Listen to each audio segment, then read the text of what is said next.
Hello guys, সবাই কেমন আছো? কেমন লাগছে দেখতে? একটা স্মাইল। মা তুমি এখন কোথায় যাচ্ছ মা? তো আমরা এসেছি কঙ্কাল কালীবাড়ি, যেটা বর্ধমানের মধ্যে অবস্থিত।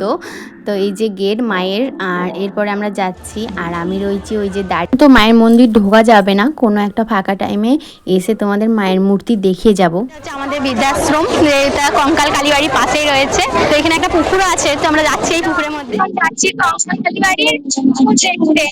তো পুকুরের মধ্যে ছিল অনেক রঙিন রঙিন মাছ, তার মধ্যে রাজহাঁস, আর পুকুরের মাঝখানে রয়েছে অনেকগুলো ঠাকুর। ঠাকুরগুলো এখন ঢাকা দিয়ে রেখেছে, দিনের বেলায় ম্যাক্সিমাম খোলা রাখে, কিন্তু এখন ঢাকা দিয়ে রেখেছে। এই যে, আর দুধারে দুটো ঝর্ণাও আছে, আর পাশে আছে একটা স্পেশাল জিনিস, যে আমাদের শিব ঠাকুর। তো এখানে কাঞ্চন উৎসব হয়, অনেক বড় মেলা হয়, অনেক বড় বড় আর্টিস্ট আছে। আর বছরে যেমন তামান্না ভাটিয়া এসেছিল, তো এবছরে জানি না নতুন কিছু আসবে হয়তো। তো আসো তোমাদের দেখা এইদিকে ঘুরিয়ে। তো তোমরা পারলে একবার নিশ্চয়ই এসো কঙ্কাল কালীবাড়ি, খুবই শান্তির জায়গা এখানে। এই যে ঝর্ণা, আর এই যে আরেকটা। এখানে প্রত্যেক রবিবার খাওয়ানো হয়, যার মূল্য খুবই কম। এই যে আমি আগেও বলেছিলাম, তো এখানে রান্না বান্না হয়।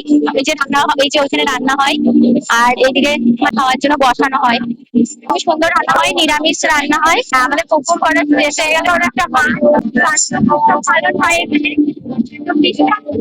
তো আমি আর আমার দাদা মিলে ঘুরে বেড়াচ্ছিলাম একটু, তার মধ্যে আমার মা পুজো দেওয়া শেষ করেছে।